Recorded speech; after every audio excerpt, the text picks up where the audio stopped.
Selama 4 tahun pemerintahan Pol Pot bersama Khmer Merah, hampir setiap desa di Kamboja menjadi lubang pelenyapan nyawa. Banyak warga yang dipaksa menggali lubang besar dengan informasi bahwa lubang itu akan dijadikan kolam ikan atau parit irigasi. Padahal sesungguhnya lubang itu disiapkan untuk kuburan massal. Di tengah malam buta, truk-truk penuh tahanan akan datang. Mereka diturunkan dengan tangan yang terikat dan mata yang ditutup. Mereka disuruh berlutut di tepi lubang dalam keheningan yang mengerikan. Lalu, Algojo mulai menghantam mereka dari belakang sehingga terdengarlah jeritan singkat dan disusul suara berdebam tubuh jatuh. Malam demi malam, tumpukan mayat kian banyak memenuhi lubang hingga penuh, kemudian ditutup dengan tanah dangkal. Esok paginya, penduduk sekitar hanya melihat tanah bekas galian yang sedikit bergerak atau tercium bau anyir. Bukti bisu bahwa di bawahnya terdapat puluhan nyawa yang terkubur. Selama 4 tahun, pola seperti ini berulang di ratusan lokasi. Dan inilah yang kemudian membuat istilah killing fields mendunia, merujuk pada kebun, hutan, atau lapangan di Kamboja yang menjadi kuburan massal dari korban Khmer Merah. Salah satu situs yang terburuk adalah Chung Ek. Saat tempat ini ditemukan setelah perang, ditemukan berisi hampir 9.000 jenazah dalam beberapa puluh kuburan massal. Tengkorak dan tulang belulang korban menunjukkan bekas retak dan lubang pukulan, tanda bahwa mereka dihabisi dengan metode yang sangat keji. Di seluruh negeri, diperkirakan terdapat sekitar 196 pusat penjara dan penyiksaan Khmer Merah dan sekitar 20.000 kuburan massal besar kecil.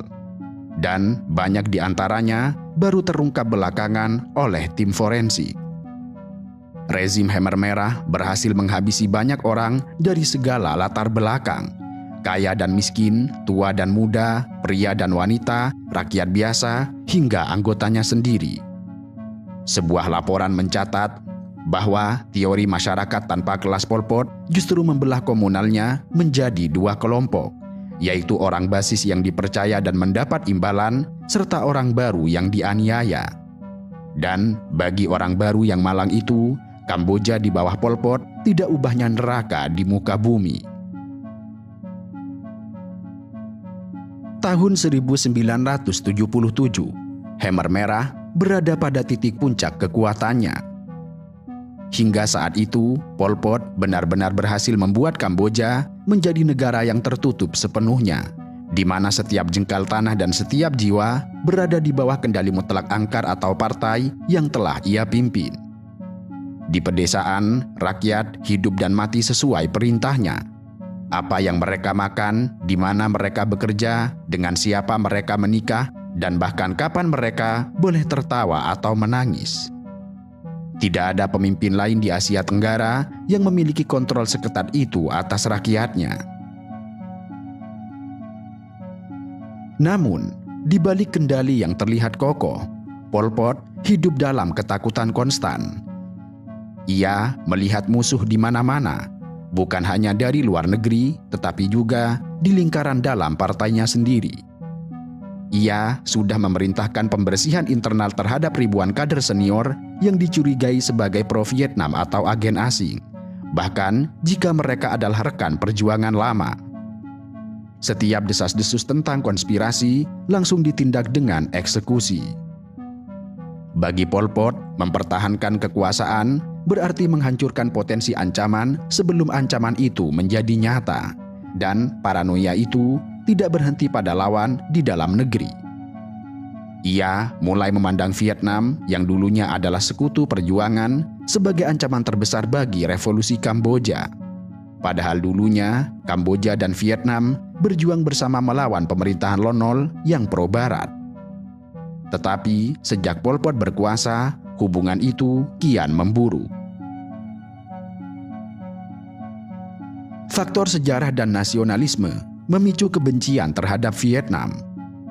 Orang Khmer menyimpan memori pahit tentang wilayah yang dulu direbut oleh Vietnam, sementara Pol Pot khawatir Kamboja akan dijadikan negara boneka Hanoi. Di sisi lain, di tingkat global, situasi perang dingin memperkeruh keadaan. Vietnam dekat dengan Uni Soviet, sementara Pol Pot condong kepada Cina, yang pada masa itu bermusuhan dengan Soviet. Artinya, meski Kamboja dan Vietnam sama-sama komunis, keduanya justru saling bermusuhan secara ideologis serta nasionalistis. Dan rivalitas ini menjadikan perbatasan Kamboja-Vietnam penuh dengan ketegangan. Pol Pot mengklaim wilayah Delta Mekong yang dulu pernah dikuasai Khmer dan berada di Vietnam bagian selatan, menuduh Vietnam telah mencaplok tanah Khmer. Sejak pertengahan 1977, pasukan Khmer Merah melakukan serangan kecil di sepanjang perbatasan, merampok, membakar desa, dan membunuh warga sipil Vietnam. Tujuan mereka bukan hanya sekedar taktis, tetapi juga simbolis, bahwa Pol Pot ingin menunjukkan kepada rakyat bahwa Vietnam adalah musuh yang nyata, dan bahwa Khmer Merah mampu melindungi negaranya. Pasukan Khmer Merah kerap melakukan provokasi dengan menyusup ke desa-desa di perbatasan dan menyerang penduduk Vietnam. Provokasi ini semakin meningkat hingga mencapai puncak brutal pada April 1978 ketika pasukan Khmer Merah menyergap desa Bacuk dan menghabisi lebih dari 3.000 warga sipil Vietnam dalam waktu 2 minggu. Dalam tragedi tersebut, hanya 2 orang yang selamat dari kampung itu. Peristiwa mengerikan ini segera mengejutkan Vietnam dan memperkuat tekad Hanoi untuk menyingkirkan sosok bernama Pol Pot. Bagi Vietnam, ini adalah garis batas akhir. Serangan ini bukan sekedar pelanggaran perbatasan, tetapi pembantaian yang menuntut balasan penuh. Banyak analis militer percaya bahwa Pol Pot sebenarnya tahu kekuatan militer Vietnam jauh lebih besar daripada Khmer Merah. Namun, kesombongan dan keyakinan akan kemurnian revolusi membuatnya buta. Ia yakin bahwa rakyat Kamboja yang dipaksa hidup di bawah sistem agraris totaliter akan rela mengangkat senjata membela negara. Ia juga mengandalkan dukungan logistik dari Cina, sambil berharap Amerika Serikat yang tidak suka pada Vietnam karena perang Vietnam akan menutup mata atau bahkan diam-diam mendukungnya. Namun faktanya, rakyat Kamboja sudah lelah, kelaparan, dan penuh trauma akibat kebijakan internal Khmer Merah. Semangat tempur yang dibayangkan oleh Pol Pot ternyata tidak pernah ada. Bahkan di zona timur Kamboja yang berbatasan dengan Vietnam, yang dipimpin oleh Sopim, seorang kader lama yang sedikit pro-Vietnam, mulai melakukan pemberontakan. Sehingga pada Mei 1978, Pol Pot mengirim pasukan pusat untuk melakukan pembersihan di zona timur. Ribuan penduduk zona timur, di mana banyak di antaranya etnis Cham dan Khmer Krom, yakni Khmer berdarah campuran Vietnam, ditangkapi dan dihabisi karena dianggap unsur Vietnam dalam tubuh revolusi. Sopim sendiri terkepung dan akhirnya menghabisi nyawanya sendiri. Kendati demikian, sebagian pasukan timur berhasil melarikan diri ke Vietnam, termasuk tokoh bernama Heng Samrin dan Hun Sen, 2 sosok perwira menengah Khmer Merah yang tidak setuju dengan Pol Pot. Mereka inilah yang kemudian bergabung membentuk Front Perlawanan Anti Pol Pot di Vietnam. Pada 25 Desember 1978, Vietnam melancarkan invasi besar-besaran ke Kamboja. Sekitar 150.000 tentara Vietnam yang didukung artileri dan tank menyerbu dari timur. Mereka ditemani oleh pasukan gerilyawan Kamboja anti Pol Pot yang disebut Front Persatuan Penyelamatan Nasional Kamboja. Khmer Merah yang telah melemah karena faktor internal tidak mampu membendung gempuran ini. Desa demi desa jatuh ke tangan Vietnam serta Front Persatuan. Rakyat Kamboja yang sudah muak dengan Pol Pot tidak memberikan perlawanan berarti. Bahkan banyak dari mereka yang justru membantu pasukan Vietnam. Sehingga dalam waktu 2 minggu saja, pasukan Vietnam mencapai ibu kota Phnom Penh. Pada 7 Januari 1979, Phnom Penh direbut oleh Vietnam dengan nyaris tanpa pertempuran besar. Pol Pot dan sisa pasukannya melarikan diri ke arah barat menuju hutan perbatasan Thailand. Mereka membawa apa yang bisa mereka bawa, seperti sejumlah truk, peralatan militer, dan ratusan pengikut setia. Sementara itu, di Phnom Penh, rezim Khmer Merah runtuh menyedihkan. Vietnam segera membantu mendirikan pemerintahan baru bernama Republik Rakyat Kamboja yang dipimpin oleh Heng Samrin sebagai presiden dan Hun Sen sebagai wakil Perdana Menteri. Bagi rakyat Kamboja, momen jatuhnya Pol Pot ini disambut lega bercampur kebingungan. Mereka keluar dari persembunyian dan kem-kem, menyaksikan kembali kehidupan kota yang ditinggalkan 4 tahun silam. Banyak yang mencari anggota keluarga yang terpisah hanya untuk menemukan bahwa sebagian besarnya telah tiada. Tetapi, berakhirnya pemerintahan Khmer Merah tidak langsung berarti damai bagi Kamboja. Pol Pot dan sisa pasukannya yang diperkirakan mencapai puluhan ribu orang berhasil mencapai kawasan pegunungan Cardamom dan perbatasan Thailand. Di sana, mereka bersembunyi dan melancarkan perang gerilya melawan pemerintah baru pro-Vietnam. Pol Pot berusaha mengatur ulang barisannya. Wilayah perbatasan Thailand-Kamboja menjadi markas baru bagi Khmer Merah. Dan karena kawasan itu sulit untuk dijangkau dan mendapat perlindungan terselubung dari pihak anti-Vietnam, Pol Pot mampu bertahan dan mengulur waktu. Faktor Perang Dingin juga membuat situasi Kamboja pasca 1979 menjadi rumit. Blok Barat, yakni Amerika dan sekutunya bersama Cina, menolak penguasaan Vietnam atas Kamboja. Mereka melihat Vietnam yang didukung oleh Soviet sebagai ancaman ekspansi komunisme Soviet di Asia Tenggara. Maka, diam-diam Amerika Serikat, Thailand, dan Cina mendukung sisa-sisa Khmer Merah sebagai bagian dari koalisi gerilyawan anti-Vietnam. Dukungan itu bukan secara ideologis setuju pembantaian, melainkan semata-mata strategi bahwa musuh dari musuh saya adalah teman. Bahkan kursi Kamboja di PBB tetap dipegang perwakilan Khmer Merah hingga tahun 1993 dengan dukungan internasional tertentu. Maka bayangkan, rezim yang sudah jatuh dan diketahui dunia melakukan pembantaian masih diakui secara diplomatik karena intrik geopolitik. Sisa dekade 1980-an di Kamboja diwarnai perang sipil berkepanjangan. Di satu sisi, Republik Rakyat Kamboja yang didukung 180.000 tentara Vietnam berkuasa di kota-kota. Di sisi lain, kelompok gerilya anti-Vietnam menguasai hutan dan perbatasan.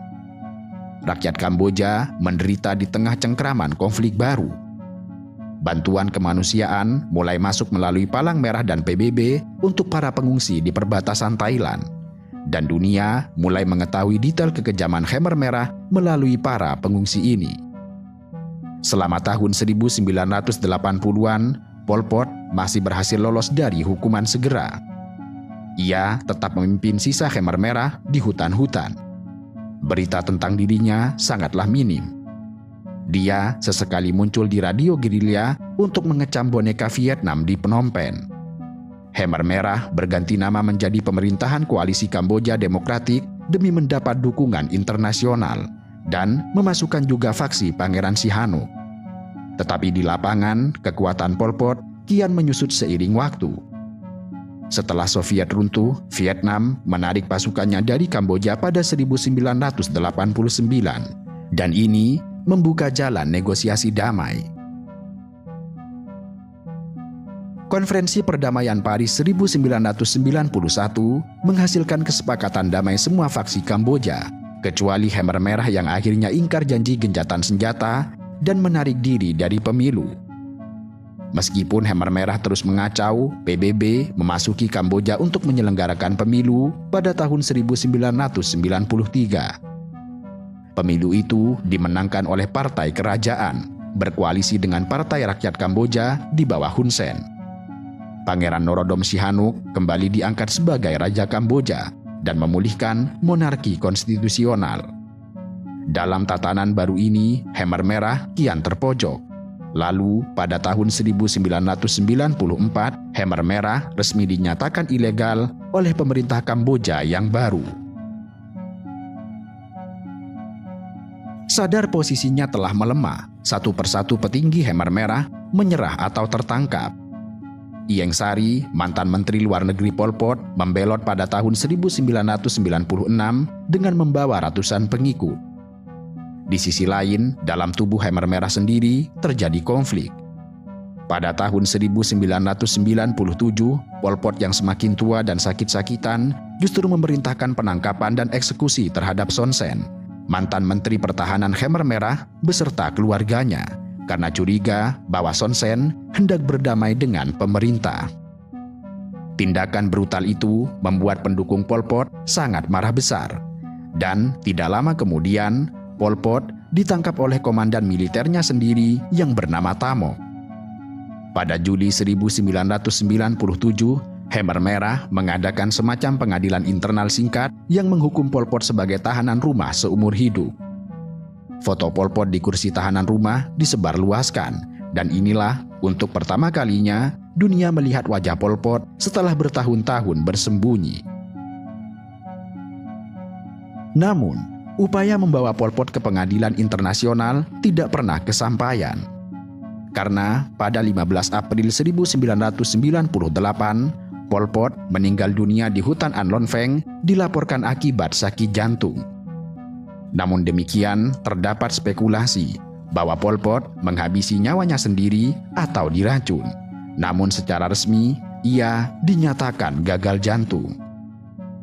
Maka dengan kematian Pol Pot, berakhirlah hidup dalam pembantaian ini tanpa pernah menghadapi pengadilan resmi atas semua kejahatannya. Setelah itu, sisa-sisa Khmer Merah runtuh dengan cepat. Tamuk yang dijuluki si penjagal, salah satu komandan paling brutal, memimpin sisa pasukan, tetapi tidak lama. Tahun 1998, Tamuk ditangkap oleh tentara pemerintah. Tokoh lain menyerahkan diri pada 1998 setelah bernegosiasi damai dengan pemerintah Hun Sen. Tahun 1999, konflik bersenjata resmi dinyatakan berakhir dan Khmer Merah bubar sepenuhnya dan para prajuritnya mendapat amnesti atau kembali ke masyarakat. Dengan demikian, tamatlah sudah riwayat Khmer Merah, tetapi warisan kelam mereka terus membayangi negara Kamboja. Negeri itu kehilangan hampir seluruh generasi terdidiknya, ekonomi hancur lebur, infrastruktur rusak, dan menyisakan trauma mendalam yang menggerogoti para penyintas. Ribuan keluarga tidak pernah tahu dengan pasti di mana kerangka kerabatnya dikuburkan. Pada hari ini, Kamboja adalah negara yang jauh berbeda dari tahun-tahun kelam itu. Sejarah Khmer Merah dan Pol Pot menjadi kisah tentang bagaimana mimpi bisa berubah menjadi bencana. Juga bagaimana cita-cita yang katanya untuk rakyat justru membinasakan rakyat itu sendiri. Selama 4 tahun, dari 1975 hingga 1979, Kamboja hidup di bawah bayang-bayang teror yang nyaris tanpa jeda. Di negeri itu, orang bisa mati bukan karena kejahatan yang dilakukan, tetapi karena pakaian yang dikenakan, bahasa yang diucapkan, atau agama yang dianut. Khmer Merah mengajarkan pada dunia bahwa pembantaian tidak selalu membutuhkan perbedaan ras atau negara untuk lahir. Terkadang ia lahir dari keinginan membentuk ulang masyarakat secara total, memotong seluruh akar masa lalu, dan menanamkan kebenaran tunggal yang sangat dipaksakan. Dalam proyek utopia yang fanatik, manusia berubah menjadi angka, dan nyawa menjadi barang sekali buang.